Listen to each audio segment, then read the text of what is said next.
Hello everyone, कैसे हैं आप लोग। तो आज का हमारा टॉपिक है समाज, संस्कृत एवं व्यक्तित्व से रिलेटेड। तो इसका हमारा जो है 151 क्वेश्चंस हो गया है। 150 क्वेश्चंस हमारे हो गए हैं और अब हम लेके आए हैं 151 नंबर क्वेश्चंस। तो 151 नंबर क्वेश्चंस है, समाजीकरण की प्रक्रिया में 4 अवस्थाएं मौखिक, गुदाजन्य, इडिपस और किशोरावस्था का विभाजन किसकी देन है। ए ऑप्शन है C.H. कूले, बी ऑप्शन है M. मीड, बी ऑप्शन है G.H. मीड, डी ऑप्शन है S. फ्रायड। तो इसका राइट आंसर क्या हो जाएगा? इसका राइट आंसर हो जाएगा S.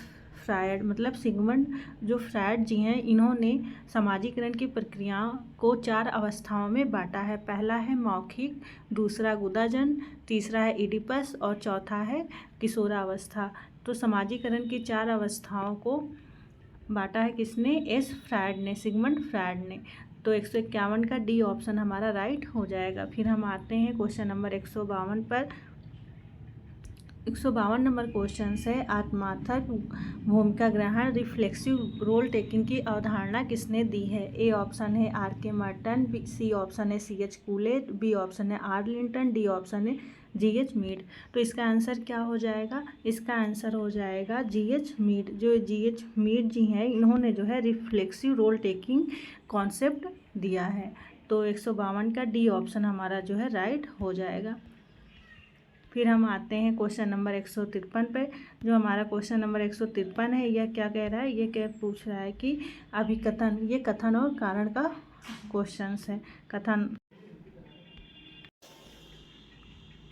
कथन कह रहा है कि जो है संस्कृत व्यवहार का एक सिस्टम है जिसके सहयोगी समाज के सभी सदस्य होते हैं।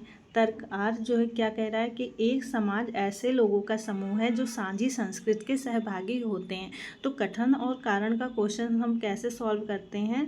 ये कथन और कारण के जो क्योंकि लगा के इसे जो है हम इस क्वेश्चन को सॉल्व करते हैं। तो ये क्वेश्चन पूछ रहा है कि संस्कृत व्यवहार का एक सिस्टम है जिसके सहयोगी समाज के सभी सदस्य होते हैं, क्योंकि एक समाज ऐसे लोगों का समूह है जो साझी संस्कृत के सहभागी होते हैं। तो ये तो बिल्कुल राइट है, ये भी बात सही है। तो एक तरह से ऑप्शन हम देख लेते हैं। ए ऑप्शन है ए और आर दोनों सही है और ए आर का सही स्पष्टीकरण है। बी ऑप्शन है ए और आर दोनों सही है परंतु ए का आर से स्पष्टीकरण नहीं होता है। सी ऑप्शन है ए सही है परंतु आर गलत है। डी ऑप्शन है ए गलत है परंतु आर सही है। तो इसका राइट आंसर क्या हो जाएगा? इसका राइट आंसर हो जाएगा कि जो है ए और आर दोनों सही है और ए का आर का सही स्पष्टीकरण है और ये सही व्याख्या करता है। तो 153 का ए ऑप्शन हमारा राइट हो जाएगा। फिर हम आते हैं क्वेश्चन नंबर 154 पर। 154 नंबर क्वेश्चन पूछ रहा है, प्रारंभिक व्यवहारवादी प्रायः समाज और सजीव वस्तुओं यथा मानवीय शरीर में एक रूपता बतलाते थे, इसे क्या कहा जाता है? तो इसे कहा जाता है, ए ऑप्शन है सजीव एकरूपता, सी ऑप्शन है सजीव विश्लेषण, बी ऑप्शन है सजीव समता, डी ऑप्शन है जीव।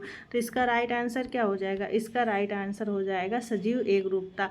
जो प्रारंभिक व्यवहारवादी प्रायः समाज और सजीव वस्तुओं तथा मानवीय शरीर में एक रूपता बतलाते हैं, तो इसे सजीव एकरूपता कहा जाता है। तो 154 का ए ऑप्शन हमारा राइट हो जाएगा। फिर हम आते हैं क्वेश्चन नंबर 155 पे। क्वेश्चन नंबर 155 क्या कह रहा है? समाजीकरण की निम्नांकित अवस्थाओं के अनुक्रम को ठीक तरह से व्यवस्थित करें। नीचे दिए गए कूटों की सहायता से सही का उत्तर चयन करें। ए ऑप्शन है पूर्वाभासी, बी ऑप्शन है बच्चा, सी ऑप्शन है शिशु, डी ऑप्शन है प्रौढ़, ई ऑप्शन है किशोर। तो ये क्वेश्चन ये पूछ रहा है कि समाजीकरण की प्रक्रिया में जो किसी व्यक्ति का जो प्रारंभिक प्रक्रिया होती है किन अवस्थाओं से होकर गुजरती है, तो इसका जो है हमें सही अनुक्रम में लगाना है। तो इसका राइट आंसर क्या हो जाएगा? इसका राइट आंसर हमारा क्या होगा?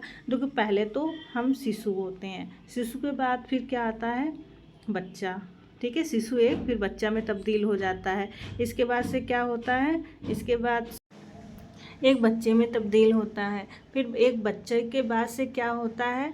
और जो है वो किशोर होता है। किशोर के बाद क्या आता है? वो प्रौढ़ होता है। प्रौढ़ के बाद क्या होता है? वो किशोरावस्था में आ जाता है। तो इस तरह से इसका राइट आंसर क्या होगा? इसका राइट आंसर जो है, इसका राइट आंसर हो जाएगा सी। क्योंकि देखिए इसमें पहले शिशु आना चाहिए, तो ये चारों ऑप्शन में से ये जो है आपका कट जाएगा, क्योंकि इसमें सी पहले है ही नहीं। इसी के अकॉर्डिंग हम जो है क्वेश्चन ये जब देख लेते हैं तो इसमें क्या आएगा, सी ऑप्शन। तो पहले जो है क्या इसका जो है सी ऑप्शन हमारा राइट हो जाएगा। और हम इसको थोड़ा विस्तृत और करके बता रहे हैं कि पहले जो है एक किसी शिशु के बाद वो जो है एक बच्चे में तब्दील होता है, और बच्चे के बाद से जो है वो किशोर, और किशोर के बाद से वो प्रौढ़ में आता है, प्रौढ़ के बाद से वो पूर्वाभासी के अंतर्गत वो अनुक्रम में बदल जाता है। तो इस तरह से समाजीकरण की प्रक्रिया में जो है ये चीज़ें व्यवस्थित की जाती हैं। तो 155 का क्या आंसर हो जाएगा, 155 का हमारा सी ऑप्शन हमारा राइट हो जाएगा। फिर हम आते हैं क्वेश्चन नंबर 156 पर, 155 पर, वो 154 था, सॉरी। 155 नंबर क्वेश्चन है, किसी पूर्व अपराधी द्वारा समाजीकरण मानकों का अनुपालन किसका उदाहरण कहा जाता है। ए ऑप्शन है समाजीकरण, बी ऑप्शन है समाजीकरण पुनः समाजीकरण, सी ऑप्शन है विसमाजीकरण, डी ऑप्शन है असमाजीकरण। तो इसका राइट आंसर क्या हो जाएगा। यह क्वेश्चन पूछ रहा है कि जो पूर्व अपराधी है, पूर्व अपराधी का जब पुनः समाजीकरण के मानकों का अनुपालन करने लगता है, जब कोई अपराधी होता है और इसके बाद से वह जो है आगे समाजीकरण के मानकों का जो कानून है, जो नियम है, जो इस समाज में जो मान्यताएं हैं उसके अकॉर्डिंग काम करता है, तब उसका क्या किसका उदाहरण है। तो यह जो है अपराधी का पुनः समाजीकरण है, क्योंकि वो पूर्व में अपराधी था किंतु अब जो है अच्छे आचरणों द्वारा और समाजीकरण के मानकों का अनुपालन के द्वारा जो है अब उसका जो है पुनः समाजीकरण हो गया है। तो 155 का बी ऑप्शन हमारा राइट हो जाएगा। फिर हम आते हैं 156 क्वेश्चन पर। 156 क्वेश्चन है, संस्कृत का तत्व निम्नलिखित में से कौन सा नहीं है। ए ऑप्शन है परिवार, बी ऑप्शन है मूल्यमान, सी ऑप्शन है पोशाक, डी ऑप्शन है व्यवहार के ढंग।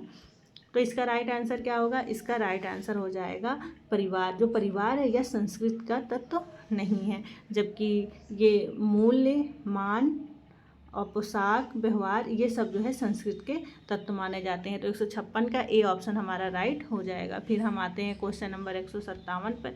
157 नंबर क्वेश्चन से, भूमिका की आंतरिक संरचना का सिद्धांत किसने प्रतिपादित किया है। ए ऑप्शन है रेडक्लिफ ब्राउन, बी ऑप्शन है नाडेल, सी ऑप्शन है लेवी स्ट्रॉस, डी ऑप्शन है मर्डॉक। तो इसका राइट आंसर क्या हो जाएगा, इसका राइट आंसर हो जाएगा नाडेल। नाडेल ने जो है भूमिका की आंतरिक संरचना का कॉन्सेप्ट प्रतिपादित किया है। भूमिका की आंतरिक संरचना का प्रतिपादन किसने किया है, नाडेल ने। ठीक है, तो SF नाडेल। 157 का बी ऑप्शन हमारा जो है राइट हो जाएगा। फिर हम आते हैं क्वेश्चन 158 पे। 158 नंबर क्वेश्चन है, सभ्यता में परिवर्तन की प्रक्रिया का विश्लेषण करने के लिए निम्नलिखित में से कौन सी अवधारणा प्रयुक्त होती है। ए ऑप्शन है गैमिनशाफ्ट, बंधु समाज या समुदाय, और गैसेलशाफ्ट जिसे समिति कहा जाता है। बी है ज्वेक्रेशनल और वर्टनेशनल, ये किसे दिया है, किसने दिया, वेबर ने। और गैमिनशाफ्ट और गैसेलशाफ्ट किसने दिया है, टॉनीज ने।